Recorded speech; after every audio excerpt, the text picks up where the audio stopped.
नमस्कार मित्रांनो, माझी लाडकी बहीण योजनेसाठी ऑनलाईन अर्ज करायचा आहे तर हा व्हिडिओ पूर्ण पहा, कारण या व्हिडिओमध्ये मी तुम्हाला सांगणार आहे की कसं तुम्ही घर बसल्या बसल्या तुमच्या मोबाईलद्वारे मित्रांबरोबर तुम्ही तुमच्या मोबाईलद्वारे आता माझी लाडकी बहीण योजनेसाठी अर्ज करू शकता। आणि अर्ज कसा करायचा आहे, अर्जासाठी कोणत्या प्रकारची माहिती भरायची आहे, कोणती महत्त्वाची माहिती भरायची आहे, कोणते डॉक्युमेंट्स कसे अपलोड करायचे आहे, ते सर्व तुम्हाला मी या व्हिडिओमध्ये सांगणार आहे। सोबतच तुम्ही आपल्या मोबाईलमध्ये एक ऍप जे डाउनलोड करायचं आहे ज्याद्वारे तुम्ही अर्ज करू शकता। तुम्हाला तर माहितीच असेल, माझी लाडकी बहीण योजना महाराष्ट्र सरकारची एक नवीन योजना आहे ज्याद्वारे महिलांना 1500 रुपये प्रति महिना मिळणार आहे। आणि या योजनेचा लाभ घेण्यासाठी ऑनलाईन अर्ज तुम्ही आता करू शकता।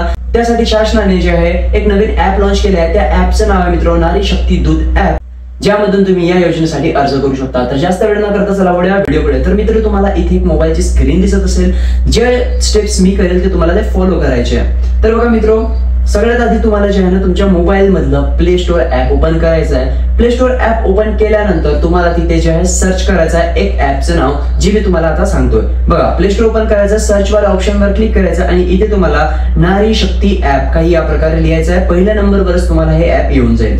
तुम्हाला त्यानंतर इन्स्टॉल वाला जे ऑप्शन असेल त्याच्यावर क्लिक करायचं आहे। जसं तुम्ही मित्र ऍप इन्स्टॉल करसाल त्याला ओपन करून घ्यायचं आहे। ओपन झाल्यानंतर काही ह्या प्रकारचा इंटरफेस असेल तर याला लोड होऊ द्यायचा आहे। लोड झाल्यानंतर तुम्हाला इथे बघा हे नारी शक्ती दूत ऍप स्वागत करता असं तसं बोलत आहे, तर स्किपचं बटन दिलेलं आहे त्यावर क्लिक करा। त्यानंतर तुम्हाला इथे लॉग इन करण्यासाठी एक मोबाईल नंबर तुम्हाला एंटर करायचा आहे। तर तुम्हाला तुमच्या मोबाईल नंबर एंटर करायचा आहे, पण त्या आधी जे आहे खाली टर्म्स अँड कंडिशन्स एक्सेप्ट करून घ्यायचे आहे। टर्म्स अँड कंडिशन्स एक्सेप्ट केल्यानंतर तुमचा मोबाईल नंबर प्रविष्ट करा आणि तुम्हाला एक ओटीपी येईल। तर मित्र, तुम्हाला तो ओटीपी इथे टाकून व्हेरीफाय करून घ्यायचा आहे। जसा तुमचा ओटीपी व्हेरीफाय झाला तर तुम्हाला इथे म्हणेल की आपली माहिती भरण्यासाठी येथे क्लिक करा। तर तुम्हाला तिथे क्लिक करायचं, खाली निळ्या कलरची जी लिंक दिली असेल तर त्यानंतर तुम्हाला फुल नाव म्हणजे पूर्ण नाव जिथे आहे तिथे महिलेचं पूर्ण नाव लिहायचं, ज्यांच्या नाव तुम्ही अर्ज करताय। त्यानंतर ईमेल आयडी द्यायची आहे, आपला तालुका वगैरे सिलेक्ट करायचा आहे, जिल्हा सिलेक्ट करायचा आहे आणि पूर्ण माहिती झाल्यानंतर मित्र तुम्हाला अपडेट करा जे ऑप्शन दिसून जाईल खाली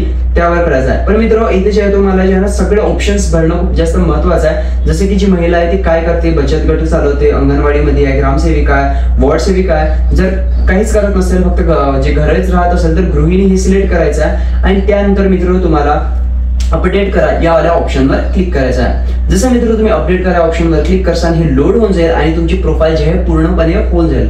तर त्यानंतर मित्र आता तुम्हाला जे खाली 4 ऑप्शन दिसत असेल, ज्याच्यामध्ये तुम्हाला घराचं चिन्ह असेल त्या वाल्या ऑप्शन्सवर क्लिक करायचं आहे आणि इथेच तुम्हाला दिसून येत असेल माझी लाडकी बहीण योजना फॉर्मची लिंक। तर आता मित्र तुम्हाला काय करायचं आहे, त्यावर क्लिक करायचं आहे माझी लाडकी बहीण योजनेवर आणि इथे तुम्हाला जे लोकेशन वगैरेची परमिशन मागते ते तुम्हाला एक्सेप्ट करून घ्यायची आहे। तर बघा, इथे तुम्हाला जी माहिती मी सांगणार आहोत ते पूर्ण पद्धतीने जे चांगल्या पद्धतीने भरायचे आहे। सगळ्यात आधी तुम्हाला महिलेचे नाव म्हणजे ज्यांच्या नावाने तुम्ही अर्ज करताय त्यांचं नाव तुम्हाला पहिल्या बॉक्समध्ये लिहायचं आहे। त्यानंतर पतीचे नाव किंवा वडिलांचे नाव, जर लग्न झाले असेल तर पतींचं नाव आणि जर घरातील मुलगी असेल तर तिच्या वडिलाचं नाव इथे तुम्हाला द्यायचं आहे। त्यानंतर तुम्हाला जे आहे जन्मतारीख इथे सिलेक्ट करायची आहे। जन्मतारीख तुम्हाला माहित असेल, वयमर्यादा 21 ते 60 वर्षाची आहे आणि याच्यामध्ये काही जर बदल झाले तर मी माझ्या या युट्यूब चॅनलवर टाकणारच आहे, म्हणून तुम्ही युट्यूब चॅनलला लाईक आणि सबस्क्राईब करणे मात्र विसरू नका।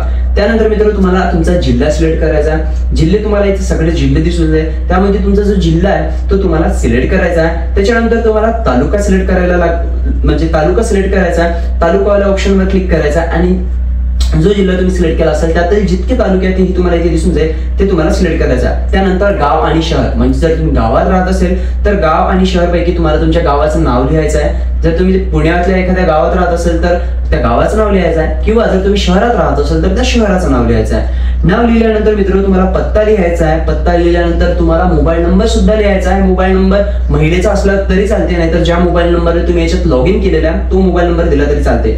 त्यानंतर मित्र तुम्हाला इथे म्हणतात की शासनद्वारा इतर तुम्हाला योजना मिळताय का, जर तुम्हाला कोणती योजना मिळत असेल तर होय करायचं आहे आणि किती रुपये त्या योजने अंतर्गत तुम्हाला मिळते ते इथे प्रविष्ट करायचे आहे। जर तुम्हाला पैसे मिळत असेल तर ठीक आहे, नसेल मिळत तर नाही हा विकल्प सिलेक्ट करायचा तुम्हाला आणि खाली यायचा आहे। त्यानंतर तुम्हाला इथे जे आहे लाभार्थी योजना, गरजू व्यक्तीची समस्या, इतर योजना, त्याच्यामध्ये तुम्हाला जे विवाहित, अविवाहित, विधवा, परिव्यक्ता, निराधार आणि घटस्फोटित असे काहीतरी ऑप्शन दिसत असेल तर यातलं तुमचं जे ऑप्शन असेल ते तुम्हाला सिलेक्ट करायचं आहे आणि त्यानंतर खाली यायचं आहे आणि आता इथे तुम्हाला ज्या बँकेची माहिती टाकायची आहे, जसं तुमच्या बँकेचं नाव, जर तुमची स्टेट बँक असेल तर स्टेट बँकेचं, महाराष्ट्र बँक जीही बँक असेल त्या बँकेचं नाव तुम्हाला इथे टाकायचं आहे. त्यानंतर बँक खातेधारकाचं नाव टाकायचं, म्हणजे ज्यांच्या नावाने बँक अकाउंट आहे त्यांचंच आणि महिलेचंच बँक अकाउंट असलं पाहिजे हे मात्र लक्षात असू द्या.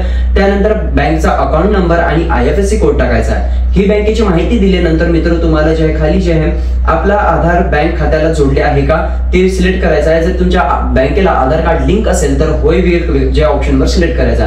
त्यानंतर मित्र तुम्हाला महत्त्वाची कागदपत्रे अपलोड करायची आहे, जसं आधार कार्डवर तिथे लिहूनच दिलेलं आहे जे डॉक्युमेंट अपलोड करायचं त्यांचे ऑप्शन दिलेले आहे. आधार कार्डसाठी आधार कार्ड, अधिवास किंवा जन्म प्रमाणपत्रासाठी जन्म प्रमाणपत्र, उत्पन्नाच्या दाखल्यासाठी पण एक वेगळा ऑप्शन दिलेला आहे. असे सगळे ऑप्शन तुम्हाला जे आहे ते दिलेले आहे. तर मित्र तुम्हाला त्यावर क्लिक करून सर्व डॉक्युमेंट्स अपलोड करायचे आहे. आणि हो मित्र, हे सर्व डॉक्युमेंट जे आहे 1 MB च्या खाली असले पाहिजे याची मात्र तुम्हाला जे आहे म्हणजे काळजी घ्यायची आहे. तर बघा मित्र, काही या प्रकारे तुमचा उत्पन्नाचा दाखला, अर्जाचे हमीपत्राची लिंक मी तुम्हाला डिस्क्रिप्शन मध्ये देऊन देईल, ज्याद्वारे तुम्हाला हमीपत्र वगैरे ज्या पद्धतीचं राहील ते तुम्ही तिथून डाउनलोड करू शकता. त्यावर फक्त तुम्हाला तुमची सही मारायची आहे आणि फोटो काढून यावर अपलोड करायचा, कारण खूप साऱ्या लोकांना जे आहे हमीपत्र माहितीच नाही कशा प्रकारे असते. तर हमीपत्राची लिंक मी माझ्या वेबसाईटवर टाकलेली आहे, ज्यावरून तुम्ही ते डाउनलोड करू शकता आणि वेबसाईटची लिंक मी तुम्हाला डिस्क्रिप्शन मध्ये किंवा कमेंट बॉक्स मध्ये जे मित्र देऊनच देईल. भारतमाती.com या वेबसाईटवर मी ती टाकलेला आहे. त्यानंतर बँक पासबुक, तुम्हाला बँक पासबुकचा जो बँक पासबुक असते त्याचा फोटो काढायचा आहे आणि त्याला सुद्धा इथे अपलोड करायचा आहे. त्यानंतर अर्जदाराचा फोटो, तर मित्र अर्जदाराचा जो फोटो आहे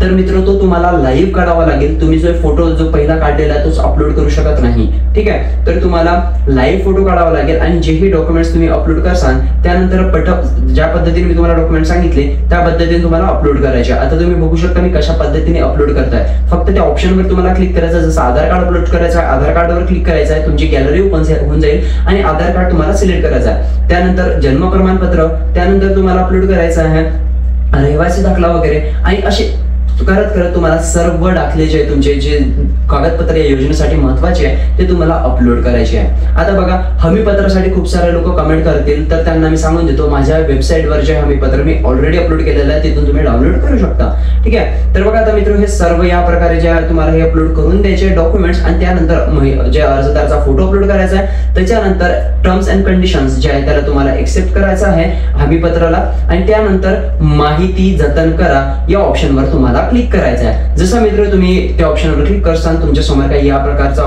एक जे पेज येईल तर तुम्हाला याचा स्क्रीनशॉट घेऊन घ्यायचा आहे. जर यामध्ये तुम्हाला सर्व माहिती दिलेली आहे की तुमचं नाव पत्ता वगैरे जर काही चुकलं असेल तर तुम्ही वापस मागे जाऊन ही पूर्ण माहिती चेंज करू शकता आणि जर तुमची माहिती जर योग्य असेल, तुम्ही पूर्ण माहिती बरोबर जर भरली असेल तर तुम्ही फक्त याचा एक स्क्रीनशॉट काढून घ्यायचा आहे आणि त्यानंतर मित्र तुम्हाला खाली 2 ऑप्शन दिसत असेल, बदल करा आणि फॉर्म सबमिट करा. तर मित्र तुम्हाला फॉर्म सबमिट करा या ऑप्शनवर क्लिक करायचा. जसं तुम्ही फॉर्म सबमिट करा या ऑप्शनवर क्लिक करसाल त्यानंतर हे थोडं लोड होईल आणि लोड झाल्यानंतर तुम्हाला काही या प्रकारचं जे आहे व्हेरीफाय सर्व्हिसचा ऑप्शन येईल. तर मित्र इथे तुम्हाला जे आहे व्हेरीफाय OTP म्हणजे तुमच्या मोबाईल नंबरवर एक OTP येईल, तर मित्र तुम्हाला तो OTP इथे टाकायचा आहे आणि त्यानंतर व्हेरीफाय OTP यावाल्या ऑप्शनवर क्लिक करायचा आहे. जसं OTP पूर्ण करसाल तुमचा जो आहे मित्र फॉर्म सबमिट झालेला आहे योजनेचा, माझी लाडकी बहीण योजनेचा फॉर्म तुम्ही भरलेला आहे आणि तुम्हाला काही ह्या प्रकारे तुमच्या जे फॉर्मचं स्टेटस वगैरे सुद्धा इथे दिसेल. तर तुम्ही बघू शकता याच ऍपमध्ये नारी शक्ती दूत ऍपमध्ये तुम्हाला खाली जायचं आहे आणि खाली तुम्ही बघू शकता यापूर्वी केलेले अर्ज हा ऑप्शन तुम्हाला मिळून जाईल.